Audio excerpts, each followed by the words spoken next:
오늘 설교 본문이 시편 23편입니다. 시편 23편은 우리 기독교인들이 유대교인들보다 더 사랑하는 시편입니다. 제가 과거에 우리 모세골 초기에 예배 전에 아이들을 먼저 설교 전에 나오라고 해서 축복해주고 분반시키고 그 다음 설교를 하곤 했는데 5월 달에 그 어린 아이들 한 10여 명 또 나온 다음에 이 시편 23편을 다음 주에 다 외워오면은 제가 선물을 주겠다고 했습니다. 그때 바로 이제 5,000원짜리 지폐가 새로 나온 때입니다. 그래서 장로님 보고 5,000원짜리 은행에서 새 지폐를 몇 장 받고 오시라고 했습니다.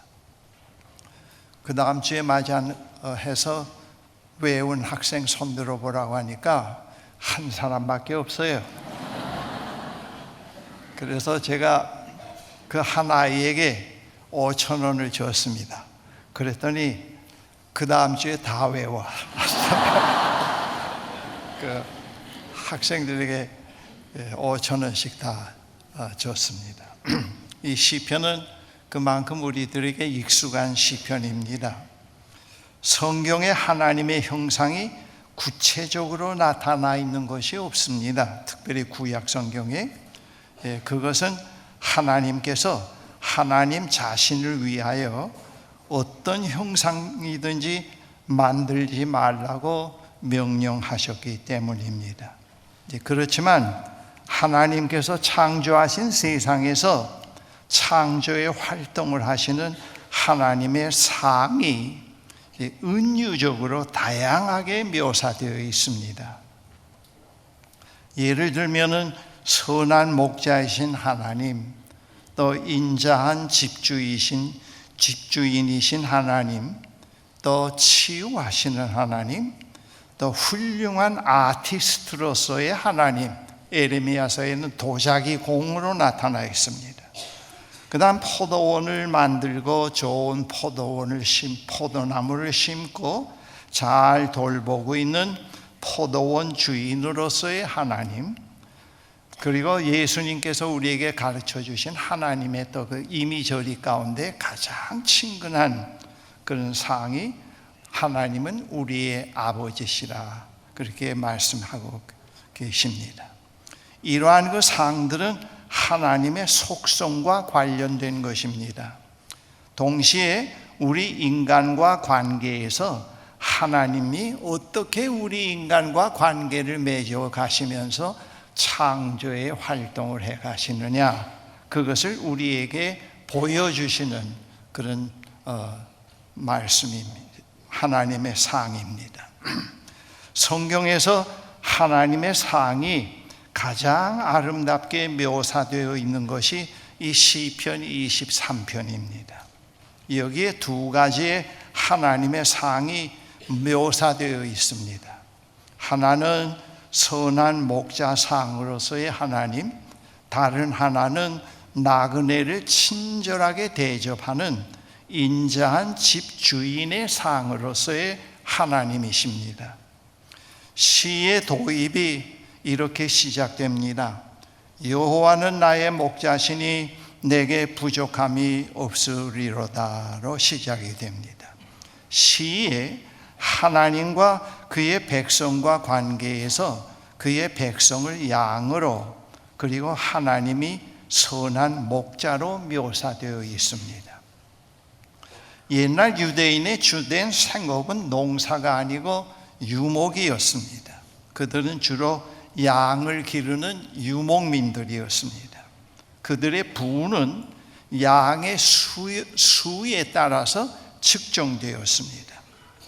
그 당시 관습에 따르면은 지역별로 공동 우리를 만들어서 그 지역에 있는 각 소유주의 양들을 한 우리에 넣곤 했습니다. 목자는 자기의 양들을 먹이기 위해서 양우리에서 이른 아침에 그 우리에서 문을 열어놓고 자기 양들을 불러내어서 목초지를 찾아서 마을에서 쉼과 보호로부터 멀리 떠난 장기간 광야의 여행길에 오르곤 했습니다. 인적이 없이 넓은 공간에서 목자의 양떼는 철저히 고립되어 있곤 했습니다. 거기에는 강도, 야생동물, 뱀, 갑작스러운 모래폭풍, 식수의 부족, 언제 굴러올지 모를 바위와 용광로와 같은 무더위는 가장 위협적인 요소들이었습니다.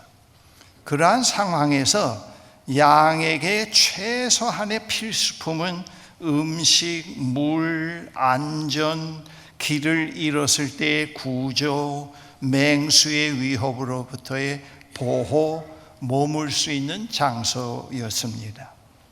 이러한 그 필수품은 양 스스로 해결할 수 없었습니다. 이러한 기본적인 것들은 목자를 통해서만 해결할 수 있었습니다. 시에 여호와는 나의 목자시니 내게 부족함이 없다라고 하는 말은 그러한 사실을 의미하고 있습니다.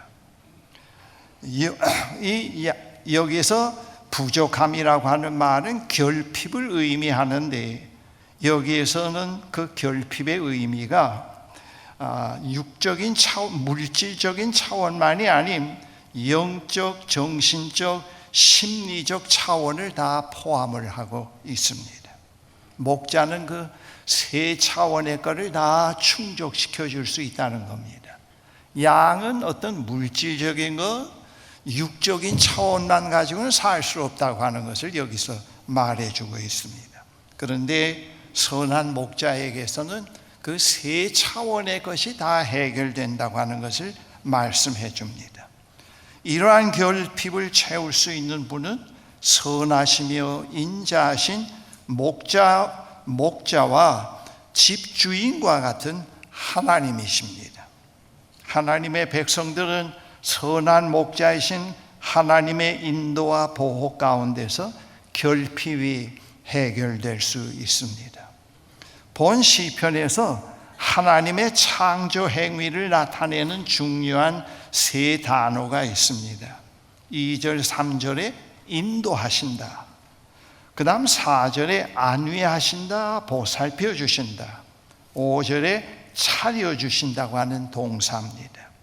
이러한 그 동사들은 양들과 관계에서 목자이신 하나님의 창조 행위를 표현한 말입니다.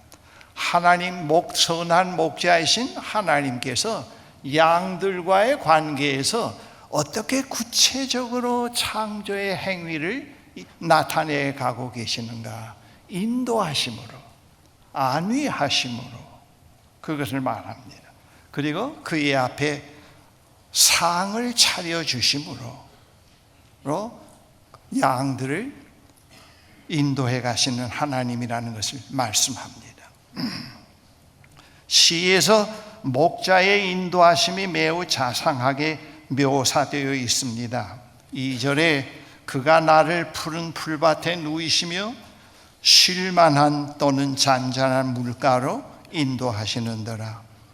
양들은 다른 동물과는 달리 배가 고프거나 목이 마를 때 푸른 목초와 마실 물이 있어도 주위에 맹수의 위협이 있을 때에는 또 흐르는 물은 불안해서 마시지 못하고 먹지도 못하고 불안해하면서 갈팡질팡하게 됩니다. 목자는 그 사실을 알기에 어떤 대가를 치르고서라도 양들에게 푸른 풀밭, 잔잔한 물가를 제공해 줍니다. 양은 흐르는 물을 겁신나서 마시지 못하기 때문에 목자는 그 흐르는 물 옆에 웅덩이를 파고 물꼬를 틀어서 물이 그 웅덩이에 차고 난 다음에 잔잔해진 다음에 양들이 와서 마시게 합니다. 바로 본문의 그런 내용이 거기에 포함되어 있습니다. 양들은 외부의 모든 위협으로부터 자유로워진 상태에서 최고의 음식과 자신 있게 마실 수 있는 잔잔한 물로 만족을 얻은 후에 양들은 섭취한 풀을 소화하기 위해서 마침내 자리에 눕고 휴식을 취하게 됩니다. 양들에게 제공되는 목초와 물은 절대 필요합니다. 그러나 그러한 것들이 양들이 먹고 마실 수 있는 푸른 풀밭과 잔잔한 물이 되기 위해서는 목자의 세심한 배려와 보호가 있어야 합니다. 시에서 하나님의 세심한 배려와 보호가 그러한 목자의 행동으로 묘사되어 있습니다. 하나님의 백성이 사는 현실에서 쉼과 평안이 하나님과 함께 하는 데서 제공되고 있다는 것을 말씀해 줍니다. 이 세속사회에서 부족함과 소란함, 염려와 불안의 일상에서 푸른 풀과 잔잔한 물가는 하나님에 대한 깊은 신뢰와 소망과 사랑에서 이루어지게 됩니다. 하나님은 물질적 차원의 것만이 아닌 영적 차원의 결핍도 채워주시는 분이십니다. 하나님에 대한 깊은 동경과 목마름은 단순히 물질적인 차원으로만 채워지지는 않습니다. 인간에게는 물질적인 것만이 아닌 영적인 차원의 것이 더 필요합니다. 푸른 풀과 잔잔한 물가에서 발생되는 중요한 사건이 있습니다. 그것은 영혼의 소생, 즉 영적 리뉴얼을 말씀하고 있습니다. 내 영혼을 소생시키시고 자기 이름을 위하여 의의 길로 인도하시는도다. 3절의 말씀. 푸른 풀과 잔잔한 물가에서 쉼을 통해 영혼의 소생함을 얻게 됩니다. 영혼의 소생함에서 하나님이 기뻐하시는 길이 새롭게 열리게 됩니다. 그 길로 하나님께서 그의 백성을 인도해 가십니다. 그리고 본문에는 목자의 또 다른 배려가 숨겨져 있습니다. 이 목자는 양떼를 뒤에서 몰아가지 않고 목자가 앞서가면서 양을 인도해 갑니다. 100마리의 양이 땅에 가만 앉아 있다가 다 일어나서 움직이기 시작할 때는 벌써 목자가 그 앞에 서 있는 그 시간입니다. 목자가 양떼를 인도해가는 과정에는 높은 언덕, 지나가기 어려운 협곡, 넓은 평원, 맹수의 위협도 있습니다. 때로는 양들 가운데는 목자가 인도해가는 길을 벗어나서 홀로 다른 길로 가다가 계곡에 떨어지거나 숲속에서 길을 잃어버리는 경우도 있습니다. 이러한 경우 목자는 99마리의 양떼를 다 놓아두고 잃어버린 한 마리의 양을 찾아 나서곤 하는데, 이 계곡에 떨어진 양이 울부짖는 소리는 다른 사람은 못 듣더라도 목자는 들을 수 있습니다.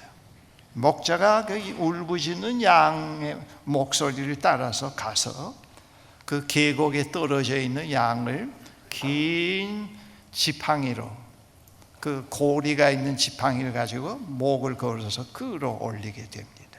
그리고 품에 피 흘리는 양을 품에 안거나 그리고 어깨에 메고 99마리가 있는 양에게 와서 씻겨주고 또 휴식을 취하게 하고 충분히 원기를 회복한 다음에 전체 양과 함께 또 출발을 하게 됩니다.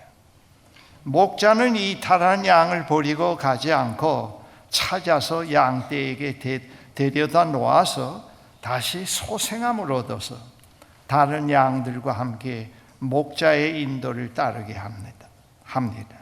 목자에게는 양떼 전체도 중요하지만 잃어버린 한 마리의 양이 더 소중합니다.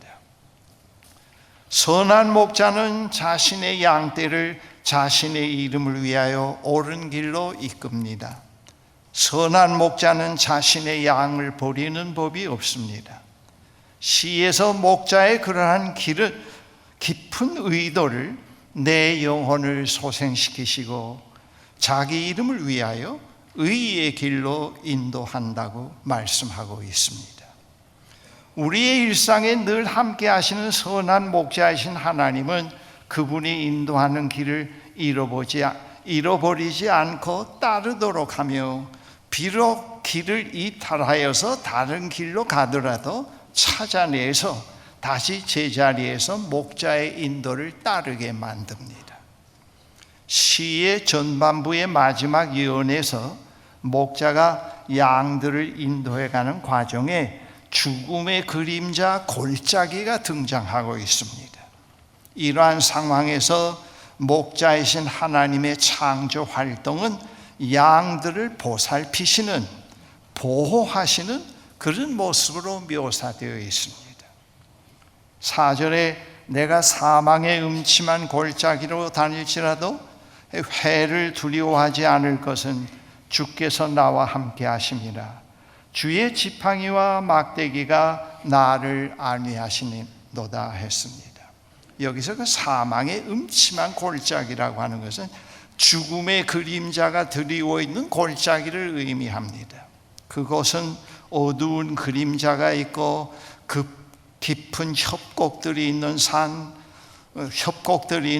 사이로 바람이 부는 좁은 길을 말하고 있습니다. 행인들은 강도에게 노출되는 것을 피하기 위해서 천천히 그리고 조용히 그 길을 빠져나와야 합니다. 그 과정에서 죽음의 공포가 끊임없이 그들의 마음에 도사리고 있게 됩니다. 그들은 언제 들이닥칠지 모르는 곤경과 죽음의 촉각을 세우고 떨면서 그 길을 지나가게 됩니다. 이 사망의 음침한 골짜기를 직접 경험한 분의 글을 제가 오늘 발췌한 게 있는데 한번 읽어드리겠습니다. 이분은 목동으로서 일하다가 목사가 된 분입니다. 오래전에 크리코리안이라는 분인데, 이분의 글 가운데 예루살렘 여리고 사이에 있는 그 사망의 음침한 골짜기 협곡을 이분이 넘어본 경험이 있는데, 그것을 글로 이렇게 표현했습니다.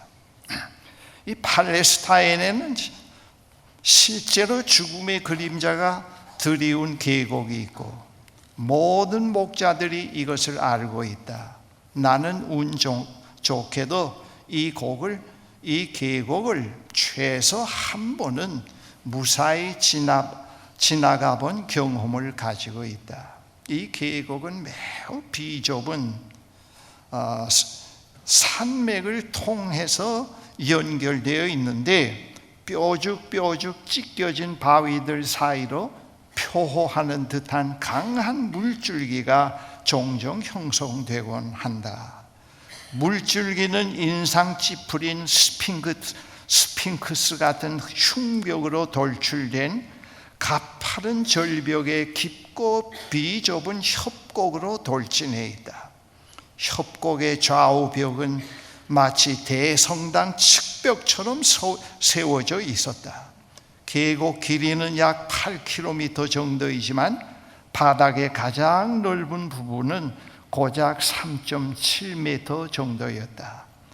딱딱한 바위 위의 길은 너무 비좁아서 위협을 만난 양이 방향을 바꾸기란 거의 불가능하다. 계곡 곳곳에는 2m 내지 2.4m 되는 작은 협곡들이 침식되어 있다. 이렇게 표현하고 있습니다. 이 시에 그러한 계곡을 사망의 음침한 골짜기로 묘사하고 있습니다. 죽음과 흑암의 계곡은 우리 피할 수 없는 길입니다. 양들에게는 우회 도로도 없으며 영화와 같은 극적인 탈출도 기대할 수가 없습니다. 이 죽음의 골짜기를 통과해야만 앞으로 나아갈 수가 있습니다. 이 골짜기를 통과하고 나면은 또 다시 깊은 죽음의 낭떠러지가 있는 것이 아닙니다. 이 골짜기 다음에는 넓은 초원이 전개되어 있습니다. 목자는 양떼들을 데리고 이 흑암의 계곡을 통과해야 합니다. 누구도 함께 할 수 없는 이 계곡의 목자가 양과 함께 합니다. 여러분, 우리 인간은 자연의 일부이므로 누구나 자신에게 주어진 생의 여정을 가다가 노쇠로, 사고로, 질병으로 사망의 음침한 골짜기를 통과해야 합니다. 이 순간 거기에는 누구도 함께 할 수 없습니다. 사랑하는 아내도 남편도 자녀도 돈도 명예도 심지어는 몸뚱이까지도 놓고 가야 됩니다. 그런 골짜기입니다. 그렇기 때문에 이 골짜기 앞에 서서 통과하려고 할 때 사람들이 그렇게 두려워하고 떨게 됩니다. 그런데 지금까지 우리와 함께 신앙의 여정에 함께 오신 선한 목자이신 하나님께서 유일하게 이 계곡을 통과할 때 함께 계신다고 하는 말씀이 됩니다. 제가 목사를 하며 목회일을 보면서 몇 케이스를 그런 케이스를 보아왔습니다. 저기 어느 교회에서 목회할 때 한 2년 동안 폐암으로 고생하는 권사님이 계셨는데 그 교회 부임을 했을 때 어느 겨울에 아주 추운 겨울이었습니다. 1월 달에 새벽 2시인데 그 권사님의 막내딸이 전화를 했어요. 목사님, 우리 어머님이 지금 하나님이 자기를 부르고 계신다고 하면서 마지막 주님께로 가는 그 길에 떠나기 전에 목사님께 작별 인사를 하시려고 합니다. 하신다고 하는데 좀 와주시면 좋겠습니다.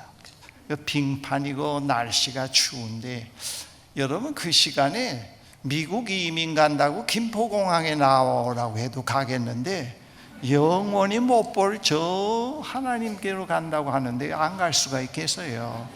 그래서 옷을 주섬주섬 끼워 입고 그 빙판에 조심스럽게 운전을 하면서 한 30분 가서 그 댁에 도착했습니다.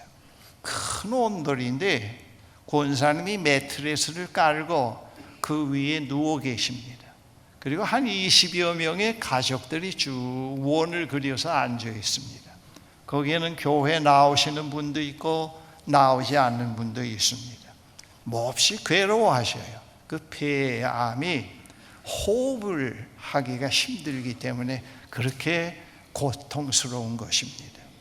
그래서 제가 권사님의 손을 잡고 이 시편 23편을 읽어드렸습니다. 그리고 간절히 기도를 했습니다. 그때 권사님이 들락말락하는 소리로 목사님, 제가 주님께로 갑니다. 안녕히 계세요 하고 편안하게 세상을 떠나는 그런 장면을 보았습니다. 그 주변에 둘러 앉아있는 가족들에게 제가 그때 여보세요, 보세요. 임 목사가 와서 기도함으로 벌떡 당신의 어머님이 일어나진 않았지만 더 큰 기적을 보았지요. 우리의 생이 이 현실이 다가 아니라는 걸 당신들이 보지 않았습니까? 우리의 생이 이 여정이 끝나면은 저 영원한 시간 속으로 하나님이 계시는 보좌로 갑니다. 어머님이 바로 그리 가셨습니다. 그랬어요. 그 후에 그 가족, 교회 안 나갔던 분들이 전부 다 교회에 나오셨습니다. 그런 케이스를 몇 번 봤습니다. 우리 모세골 가족 중에 어머님이 나이가 많이 드신 어머님이 성경을 많이 보는 분이 계세요. 그래서 그 어머님은 늘 뭐라고 얘기하는가 하면, 얘들아, 이 현실이 전부가 아니야.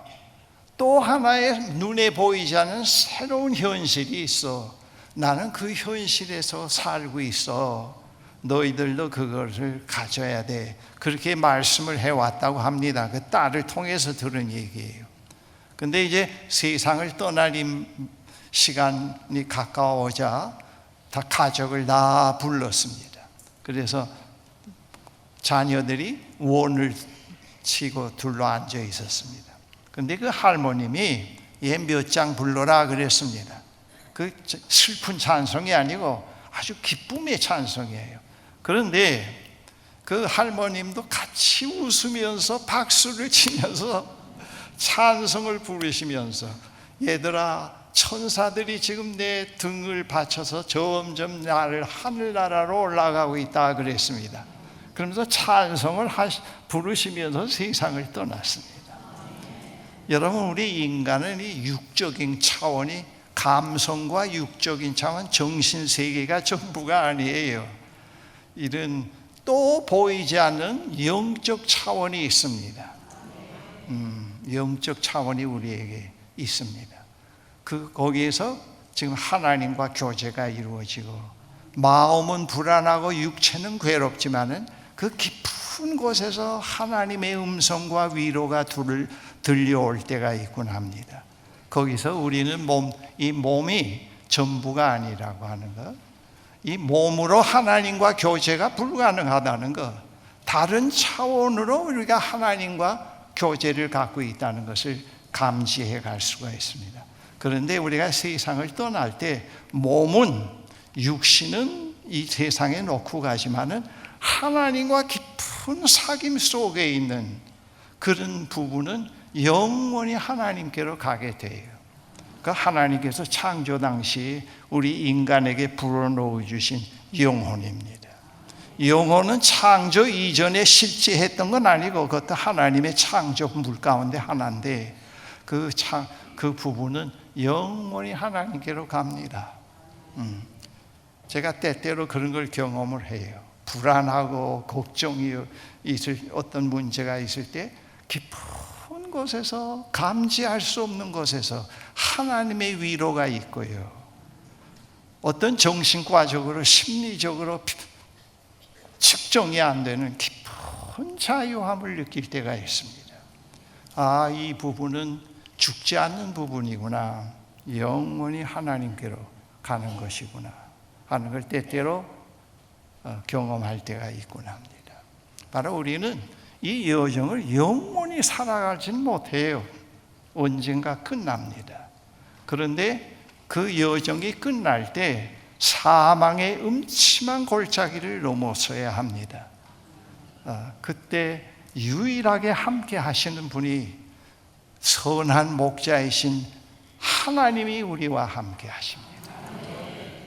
여러분이 사망의 음침한 골짜기를 넘어설 때 사람들이 제일 정직해질 수가 있어요. 쇼를 못합니다. 그 죽음 앞에서 쇼할 수 있는 사람이 누가 있겠어요? 가장 정직해지는 순간입니다. 그때 하나님이 나를 인도해 가신다. 또 한 케이스를 얘기하겠는데요, 언젠가 이런 케이스를 한번 이렇게 엮어서 글로 써보려고 하는 생각도 같습니다만, 우리 모세골에 이제 다른 교회에서 장로님으로 심우하시던, 공무원 생활을 오래 하시던 장로님 부부가 초기부터 참여하셨습니다, 주일 예배에. 그런데 몇 년 전에, 벌써 한 7, 8년 된 걸로 압니다, 이 장로님이 이제 세상을 떠나시게 됐어요. 저 마석에 마지막 그 운명 환자들만 이렇게 이제 누워 계시는 요양원이 있어요. 거기에 좀 와달라 그래서 갔습니다. 근데 이게 포타블로 된, 공과 같은 포타블로 된 하나의 그 심장 측정기가 있는데 옆에다 놨어요. 그리고 심장하고 이렇게 줄을 연결시켜 놨는데, 거기에는 군용 침대가 있는데 흰 볼을 다 씌워 놓습니다. 장로님도 거기에 계셨습니다. 그러니까 그 심장 맥박 측정기를 보니까 막 불규칙하게 뛰어요. 그래서 제가 그 장로님 손을 꼭 잡고, 장로님, 임 목사가 왔습니다. 그리고 역시 이 시편 23편을 반복해서 한 3번 읽어드리고 간절히 기도했더니 그 맥박이 짠짠하더니 하다니 한 10분 안에 딱 끊기더니 운명을 하셨어요. 그 옆에 같이 갔던 그 형제가 있었는데 좀 나이가 든 저보다 좀 위에 분입니다. 그걸 보고 나서 목사님, 나보다 먼저 세상을 떠나면 안 됩니다. 내가 마지막 때 꼭 옆에 오셔도 또 이분과 오장로님인데 이 오장로님과 똑같이 해주세요 그래요. 그래서 제가 나오면서 그 얘기를 저한테 하길래 당신 이제부터 내한테 하는 거 봐서 그렇게 하셨어요. 네. 우리는 이 여정이 끝나게 돼요. 영원한 거 하나도 없습니다.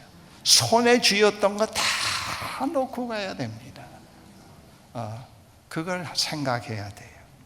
그리고 이 여정이 끝날 때 우리는 그리스도 안에 있는 우리는 저 영원한 처소로 옮겨가게 됩니다.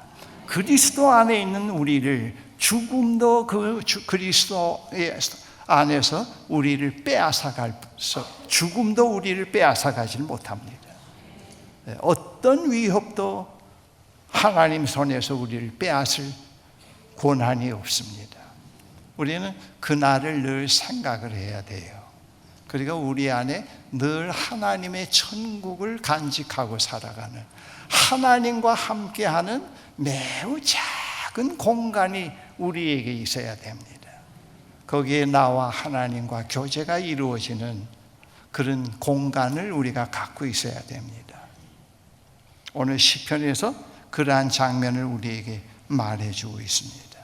그 다음 그 시의 후반에서 이야기 흐름이 목자와 양에 대한 것에서 주인과 손님이 함께하는 축제의 연회의 이미지로 전환이 되고 있습니다. 5절에 주께서 내 원수의 목전에서 내게 상을 차려주시고 기름을 내 머리에 부으셨으니 내 잔이 넘치나이다 그랬습니다. 축제의 연회의 이미지가 여기서 그려지고 있습니다. 여기서 선한 목자이신 하나님의 창조 행위는 어려움을 당한 그 앞에 상을 차려주시는, 자존감이 다 바닥이 난 그 사람의 앞에서 자존감을 높여주시는 그런 하나님으로 나타나고 있습니다. 여기서 하나님은 인자한 집주인으로 묘사되어 있습니다. 원수를 피해서 도망쳐온 사람이 있습니다. 누구도 그를 돌보려고 하고 도와줄 사람이 없습니다. 매스컴도 전부 다 그를 도와주려고 하지 않고 비난합니다. 원수를 피해서 그는 계속 달려오고 있는데 저기서 아주 인자하게 생긴 집주인이 숲에서 나타났습니다. 나타나서 그를 품에 안습니다. 그리고 자기 집으로 데려갑니다. 근육질이 우락부락하고 몽둥이를 들고 따라오던 원수들이 그 인자하게 생긴 집주인을 감히 접근을 하지를 못하고, 이 집주인은 그 원수들의 시선을 도무지 의식하지 않고 그를 데려갑니다. 그런데 그 데려가는 그 장면을 원수들이 물끄러미, 닥쳤던 개처럼 물끄러미 바라보면서 있습니다. 그 장면을 연상하게 되는 이 장면입니다. 도망쳐온 인생의 여정에 지친 나그네를 마다하지 않고 친절하게 영접하는 집주인이 하나님이시다. 하나님이 너희 앞에 상을 차려주신다. 제가 자유당 시절에 중고등학교를 다녔어요. 여러분, 자유당 때 살아본 사람 꼭 저 외계인에서 온 사람 같죠? 자유당 때는 상당히 가난했죠. 저희 아버님, 어머님이 교육 공무원이기 때문에 또 이 학교를 사립학교가 아닐 때는 또 이렇게 자꾸 발령이 다른 데 나서 이제 옮기곤 했습니다. 그래서 이 학교를 자꾸 옮기니까 공부가 제대로 안 되고 또 왜 그렇게 학교가 가기가 싫던지요. 그래서 공부를 잘 하지를 못했습니다. 근데 저에게는 자연히 집도 가난하고 어려움이 있으니까 늘 열등감이 많았어요. 요즘으로 얘기하면 시비권이라도 들어야 되는데 학교에 가면은 담임 선생이 시비권도 못 드는 놈 하는 걸 나를 이렇게 낮춰서 보는 느낌을 갖곤 했어요. 자랑할 것도 없고 시비권에 들다고 뭐 얘기하는 것 할 수도 없고 뭐 특기도 없고 그랬는데 저희 어머님은 이렇게 큰 거울로 비유하면은 그런 긍정의 거울로 비유할 수가 있습니다. 때때로 어머님 앞에 딱 섰을 때 그 어머님이 얘기하지 않는데 그 어머님이라고 하는 거울 앞에 이렇게 서면은 무언으로 뭐라고 얘기하는가 하면은 말이 없는 표정으로 너는 하나님이 사랑해. 너는 미래에 분명히 좋은 사람이 될 거야. 그런 격려를 자꾸 어머님의 눈매와 얼굴에서 읽어내곤 했습니다. 근데 그때 그 어려운 시기에 그 어머님의 그런 인상이 저를 지탱해 준 것 같아요. 이 긍정의 거울. 그래서 제가 목사가 된 다음에 누구든지 내 앞에 서는 사람이 스스로 열등감을 느끼고 자기를 학대하게 하면 안 되겠다. 돈이 없어서, 학벌이 없어서, 미모가 따라주지 않다고 이런 걸로 하면 안 된다. 누가 내 앞에 서더라도 자존감을 높여주는 목사가 돼야 되겠다. 제가 그런 건 잊지 않고 지금까지 기억을 해오고 있습니다. 그걸 제가 실천하려고 노력을 해오고 있습니다. 그래서 그 어머님이라고 하는 그 긍정의 얼굴이 그런 표정이 저의 자존감을 높여주었어요. 이 시편의 그 마지막 예언에 그 인자한 집주인을 읽는 그 대목에서 제가 가끔 그 어머니를 생각할 때가 있곤 합니다. 집주인은 원수를 피해 도망쳐온 손님을 뒤쫓아오는 원수들의 위협이나 보복을 조금도 개의치 않고 매우 친절하게 맞이합니다. 내 원수의 목전에서 상을 차려주신다. 하나님의 창조의 활동이 우리와 관계에서 이렇게 이루어진다는 것. 예수 그리스도께서 우리들에게 그러한 모습을 보여주시곤 합니다. 매우 존귀한 존재로 자존감을 높여주시는 그런 하나님이십니다. 그 시의 결론이 6절에 이렇게 결론을 맺습니다. 내 평생의 선하심과 인자하심이 반드시 나를 따르리니 내가 여호와의 집에 영원히 살리로다. 시의 마지막 결론이 하나님의 백성들은 또는 시인은 이런 하나님을 떠나서 이 세상에서 내가 어디 누구에게 가겠느냐 그 말입니다. 너 누구에게 가겠느냐? 이 하나님을 내가 어떻게 믿지 않을 수가 있느냐 그 말입니다. 여호와의 집에 영원히 살리로다. 여러분들의 친구들이 믿지 않는 친구들이 있을 때 너 왜 예수 믿어? 하고 묻는다고 했을 때 다른 답변 뭐 예수 믿으면은 뭐 병에 안 걸리고 뭐 사업은 다 잘 되고 아이들은 다 잘 되고 그런 복음은요 설교를 듣고 아멘 아멘 하면서 나가서 교회 밖에 나가서 일주일만 살아보면 다 거짓말로 드러납니다. 그렇게 새벽 기도 잘하고 11조 잘 바치는데도 새벽 기도하다가 자동차가 한강물에 빠질 때도 있고요. 그렇게 열심히 교회 봉사하던 사람들이 암에 걸려서 세상을 떠나기도 하고요. 그런 걸 가지고 미끼로 교인을 끌어당겨야 그 거짓말이라는 게 들통이 나요. 우리는 그걸로 교인들을 다른 사람을 전도할 수는 없다고 봅니다. 그러나 이런 것 있어요. 너 이 시편 23편을 얘기하면서 너 잃은 친구가 있니? 너 잃은 보호자가 있니? 사망의 음침한 골짜기를 넘어설 때 너의 육신과 영혼과 정신적인 면을 늘 만족시켜주고 평안하게 만들어 인도하시는 이런 친구가 있니? 너 어찌 이런 친구를 내가 어찌 안 믿겠니? 이 사람을 어찌 내가 나의 주님으로 안 받아들이겠니? 그렇게 얘기할 수는 있습니다. 너 이런 친구가 있니? 이런 멘토가 있니? 이런 선한 목자를 갖고 있니? 너 한번 믿어봐. 그렇게 얘기할 수가 있습니다. 제가 아는 이제 어느 장로님이 다른 교회에서 목회할 때 이제 우리 교회에 이제 오셨어요. 그 교회에서 안수 받으신 장로님인데 와서 한 2년쯤 있다가 저를 불러서 식사를 하자 그래요. 그래서 밖에서 식사를 했습니다. 그 장로님이 자기는 모태 신앙인데 이제 자라면서 신앙생활을 해오다가 전 교회에서 그 전 교회가 어떤 교회인지 저는 잘 모릅니다. 하여튼 교육이란 교육은 다 받았대요. 전도 폭발 무슨 폭발 다 받았다고 그래요. 교인들하고 가서 이제 전도하러 나가는데 요즘에는 그게 없습니다만은 전도지를 가지고 이제 나가서 교인들하고 이제 전도를 하려고 하면은 자꾸 고민이 생긴대요.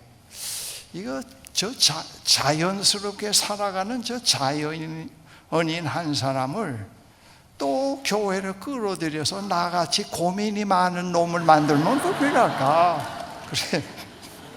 자꾸 가책이 된대요. 그래서 슬그머니 들어오곤 한대요.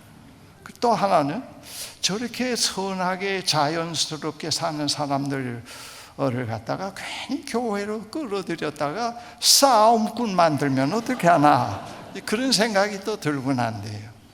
그런데요, 그 장로님 말씀이 그런데요 하면서 이제는 제가 눈에 보이는 현실이 아닌 눈에 보이지 않는 현실을 소유했습니다.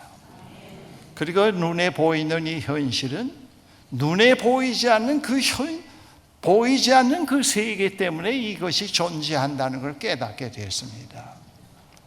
나는 이제는 그렇게 평안하고 자유롭습니다. 그래서 이제는 멀리 이방 사람 구원하러 가지 않고 가장 가까운 사람부터 전도하러 다닌대요. 친구한테 가서 하는 말이 여보게 우리 눈에 보이는 이 현실이 전부가 아니야. 이 눈에 보이는 현실과는 전혀 다른 새로운 현실 차원이 있어. 나는 그걸 발견을 했어. 근데 그렇게 좋네요. 그리고 돈으로 살 수가 없어. 그럼 친구가 그것이 어디에 있니? 미국에 있니? 유럽에 있니? 그건 내가 있는 교회에 주일에 같이 한번 와보라고. 그리고 동네 어느 교회 멀리 있는 분은 그쪽에 소개해 주곤 한대요. 그 장로님의 얘기가 저에게 상당히 의미 깊게 들려졌습니다. 눈에 보이는 게 전부가 아니에요. 예수 믿으면서 오래 믿으면서도 눈에 보이는 게 전부인 것처럼 움켜쥐고 이를 악물고 그것만을 위해서 하나님을 자꾸 도와달라고 얘기를 하고 조력자가 되려고 얘기하고 내면에는 하나님 나라의 그림자도 없는 기독교인, 이거 깊이 고려해야 될 문제입니다. 상당히 위험합니다. 미래에 이런 위험을 안고 살아가고 있어요. 그런 사람들 깊이 생각해야 됩니다. 이건 예수 믿는다는 거 껍데기 육체의 관계가 전부가 아니에요. 더 깊은 차원의 세계로 들어가 보면은 이거 정말 기가 막힌다 얘기할 수가 있다고요. 선한 목자이신 하나님은 우리의 인생의 여정길에 함께 하시면서 그 세계로 우리를 인도해 가셔요. 무덤으로 또 저 깊은 수월의 계곡으로 우리를 빠뜨려 버리질 않고 그 영원한 처소로 우리를 인도해 가시는 하나님이십니다. 그래서 오늘도 이 선한 목자가 나에게 뭘 말씀하실까? 이 묵상이나 기도, 하나님의 말씀을 읽을 때 반드시 전제가 필요해요. 오늘도 이 하루에 나와 동행하고 계시는 하나님이 오늘도 무엇을 성령을 통해서 말씀하실까? 그런 전제 속에서 성경을 펴서 읽어야 됩니다. 묵상할 때도 오늘도 또 앞으로 남은 시간 나와 동행하고 인도하시는 그 선한 목자이신 하나님이 나에게 무엇을 말씀하실까 하고 조용히 묵상, 머무름의 시간을 갖곤 해야 됩니다. 하나님과 함께하는 일상에서 오늘 성경 석장 읽지 않으면은 가다가 차 사고가 날까 봐 들어와서 이 석장 읽는 거 깜빡 잊어버리고 또 들어가서 막 읽고 타야 편안하고, 그리고 또 하는 일마다 다 안 될 것 같아서 주일 예배 잠깐 그도 와서 박수 몇 번 치고 또 떠나고, 그것으로 평강이라고 하는 건 속아서 하는 거예요. 그런 식으로 예수 믿으면 안 됩니다. 여러분들 얼굴 보니까 그런 분은 없는 것 같습니다. 선한 목자가 우리와 함께 하세요. 이건 뭐 기가 막힌 겁니다. 돈 주고 살 수 없는 거예요. 이 선한 목자는 현실에서뿐만 아니라 저 영원한 나라로 우리를 인도해 가십니다. 이 현실에서 하나님의 백성의 생은 홀로 외롭게 생의 여정을 걷는 나그네 길이 아닙니다. 우리들의 여정에 필요한 것들을 공급해 주시는 선한 목자이신 하나님의 돌보심과 어떤 위협이나 비방에도 개의치 않으시고 그의 백성에게 자비를 베푸시는 주인으로서 사랑의 하나님이 함께 하십니다. 시에 나타나 있는 광야, 배고픔과 목마름, 맹수의 위협, 사망의 음침한 골짜기, 원수들의 위협은 우리의 현실에서 그대로 다 실제합니다. 그렇지만 우리에게는 선한 목자이신 하나님, 의리를 극진히 맞아 주시는 인자한 집주인 하나님이 계십니다. 고달프고 험난한 인생의 여정이지만 우리에게는 영혼의 소생함을 얻고 의의 길을 끝까지 걸어갈 수 있는 푸른 풀밭, 잔잔한 물가가 있습니다. 나그네로서 여정의 길이 매우 힘들고 외로울 때, 비바람이 몰아치거나 뜨거운 햇빛이 내려질 때, 우리를 위협하는 세력 앞에서 우리의 외모나 배경을 상관하지 않고 우리를 친절하게 맞이해 주시는 집주인이 계십니다. 우리의 일상, 우리의 생애는 선한 목자이신 하나님의 선하심과 인자하심이 함께 하십니다. 그러므로 우리의 일상은, 우리의 생은 하나님의 선물입니다. 위대한 이 시편은 우리에게 그러한 하나님의 현존을 떠나서는 살 수 없다고 하는 사실을 우리에게 말씀해 주고 있습니다. 기도하십시다. 하나님, 우리가 태어나서 우리의 허락된 생을 살아갈 때 홀로가 아니고 선한 목자이신 하나님께서, 인자한 집주인과 같으신 하나님께서 우리와 함께 하시고 우리를 인도해 가십니다. 하나님, 우리는 비록 부족하고 미련한 양들과 같이 하나님의 품을 떠나기도 합니다. 그러나 하나님은 우리를 포기하지 않으십니다.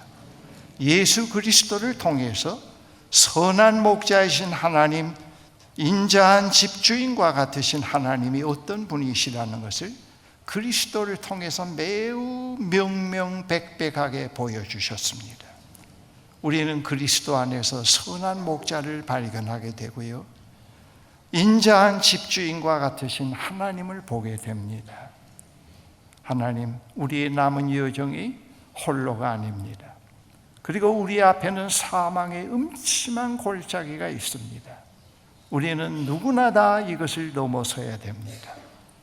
여기 이 세상에서 부유하게 산 사람, 가난하게 산 사람, 병들어서 세상을 떠난 사람, 권력이 있는 사람, 권력이 없는 사람, 누구나 다 이 계곡을 통과해야 합니다. 그러나 우리에게는 누구도 동행할 수 없는 이 계곡을 선한 목자이신 하나님께서 우리와 함께 하십니다. 그리고 우리를 저 푸른 초원으로 인도해 가십니다. 하나님, 이 아름다운 영상을, 이 아름다운 세계를 우리 마음에 늘 그릴 수 있게 해 주십시오. 그리고 그것을 늘 향해서 발걸음을 옮길 수 있는 저희들이 되게 해 주시옵소서. 예수 그리스도의 이름으로 기도합니다. 아멘.